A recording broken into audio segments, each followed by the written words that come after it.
Good evening and welcome back to 31 Horror Nights. It's October 13th and tonight's classic is American Psycho. By absolute coincidence, I did not plan this. Last year, out of the 31 movies I watched, only one of them was directed by a woman, The Babadook by Jennifer Kent, and it was one of my favorite movies from last year. This year, again, totally coincidentally, only one of the 31 movies was directed by a woman, American Psycho by Mary Harron. And this is also one of my favorite movies that I've watched this month. I'm giving American Psycho a 9 out of 10. This is a pretty fun movie. American Psycho revolves around Patrick Bateman, played by Christian Bale. He's young, attractive, rich, smart, eloquent. The only problem is that he's an absolute psychopath and loves killing people.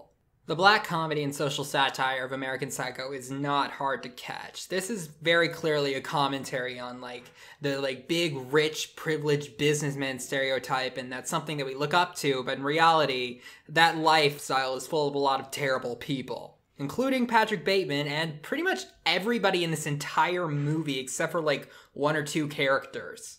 They may not be psychopathic murderers, but you can tell that every single one of them is out for themselves and themselves only. They don't care about anybody else, and they really just don't care about being moral people at all. This is a pretty hyperbolic example of what would happen to a person who overdoses on all the privileges of being rich. Probably my favorite example from this movie of the characters trying to use money and to replace, having a personality or charm or a reason to be alive is a point where Patrick is in a limo and he wants to get a hooker. And he's already gotten this hooker and made her do a bunch of stuff that she was not comfortable with and regretted afterwards. And he throws a bunch of money at her, and then she still gets out anyway, and then the car follows her, and he literally holds up this wad of cash and starts whistling at her like she's a dog.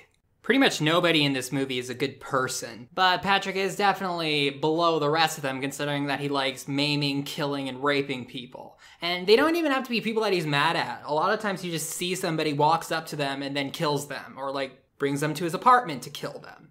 Probably the most famous scene in American Psycho is when Patrick brings a business rival after going out to dinner with him and getting him drunk back to his apartment, and he sits him down on this couch, and the armchair that he's sitting on and the furniture around him are all covered with tarps, and there's newspaper on the floor, and he's literally having a conversation. Well, actually, it's not a conversation.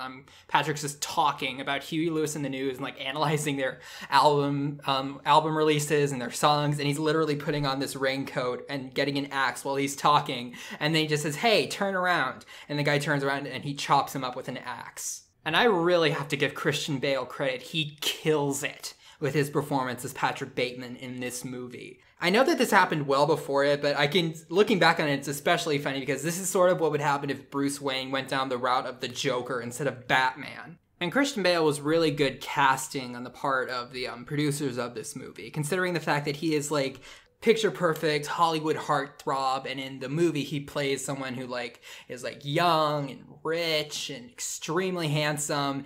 A lot of girls look at him and say, wow, that's the perfect guy on the surface, but if they got to know him for any meaningful length of time, they'll realize that he's a psychopath. Funny I should mention that a lot of the characters who he claims to be friends with or acts like friends, none of them really know him at all. They basically just talk to him and around him, and there are several occasions when he'll say something very, very troubling and nobody will even notice or care. While there are some good elements of suspense and even horror in this movie coming from Patrick Bateman's character, a lot of it is black comedy, and this is some pretty dark comedy, but a lot of it was very funny to me. Probably my favorite joke in the entire movie is when Patrick and one of his work friends are at a club, and they go into the bathroom to do coke, and they're complaining. They're literally condescending and talking down on us, oh, this is sweetener. I wanted to get high, not sprinkle my insides with sweet and low. And they're arguing about it, and then the guy in the stall right next to him literally he gets up on top and he yells, "Hey, can you guys quiet down? I'm trying to do drugs." And there's so many people in this bathroom. So yeah, nobody's actually going to the bathroom. They're all just doing drugs and they're completely open about it. This film is also a very interesting look into Patrick's mind because he has a few narrations in the story so that you can sort of get to know him a little bit. But it's not just that. You actually learn a lot more about him from the way that he interacts with people or reacts to things. This helps with both the psychology and the comedy of it too. There was a scene where a bunch of the people, his quote-unquote friends, were like showing off their new business cards, and they all looked the same. They were all this off-white stuff with dark lettering, but like they were being so dramatic about it, talking about how it was like, oh, this is the perfect color, the eggshell and the raised lettering. And you see Patrick gets so mad that somebody likes somebody else's business card more than his, that his hand is literally shaking. A lot of this movie is Patrick Bateman acting like a spoiled child. Except this time, the spoiled child has an axe. I feel like this is not a movie for everybody, but if you're in the right mood or if you're the right kind of person, this can be a lot of fun to watch. It's very dark, but it's also very funny and very smart if you give it a chance. Honestly, if you don't get repulsed by some of the things I'm talking about and just don't want to watch this movie at all, I'd say give it a chance and check it out. It was really funny and I liked watching it a lot. Alright, now let's go into the spoiler section of this video. As the movie continues, Patrick keeps sinking further and further into his psychotic tendencies, and he's starting to worry because it's disrupting his daily life. A lot of times he will just, on a whim, decide to try to kill somebody or almost kill somebody, but just get pulled away by something else. And it kind of comes to a head at one point where he goes to an ATM and there's a stray cat that comes up, and you see him kill a dog early in the movie, so I thought the cat was going to get its neck snapped. But then he starts seeing that the ATM says, "Feed me a stray cat." And then he like tries to shove it into the ATM, then a woman comes up and says like, "What are you doing? What's wrong with you?" And he just pulls out a gun and starts shooting and shoots her right in the head. And then there's like 10 minutes of him just walking around town, like just like he sees somebody, he shoots them. And this includes an altercation with the police. Then he goes into an office and he calls his lawyer, and then he like gives this very long, detailed confession. Apparently, he's killed dozens of people over the years, and the fact that he called his lawyer about this is really funny to me. But then we get the twist ending that I was not expecting. He goes to the place where he thought he hid most of the bodies, and apparently it's an empty apartment, and like the realtor like comes up and asks, "What are you doing?" And he tries to talk his way out of it, and he can't, and she says, "Leave." And they don't lay this out for you, but I think that the twist that they were going for is that either all or a vast majority of the murders that we saw Patrick do were completely in his mind. Like, he thinks it's real. He was convinced that he did it, but maybe that was just his psychosis presenting itself in a very strange way.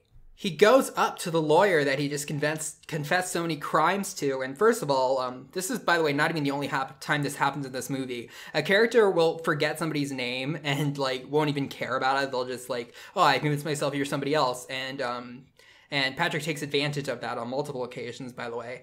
But once he figures out who it really is, he says, "That's not funny. This is not a good joke." And apparently, he has had lunch with the business rival that he killed with an axe, pretty much like at the end of the first act of the movie. And that's when you kind of realize that either all or most, or I don't even know how much of it was real and how much of it was all just in his head. I'm thinking that all of that was in his head, sort of like an alternate persona that he created for himself to deal with the fact that he's not happy and murderous, but he needs to keep up appearances. You see the secretary, who, by the way, was one of the only characters in the movie that wasn't a terrible person. I mean, she wasn't like a saint, but she seemed to at least have some decency in her. She goes into his office and looks at the to-do book he has, and it starts out normal, but then very graphic drawings of rapes and murders and maiming and dismemberment. And we don't see anything come from that. The very last scene in the movie is another inner monologue by Patrick Bateman. And one thing he brings up is that the punishment he was expecting is never coming.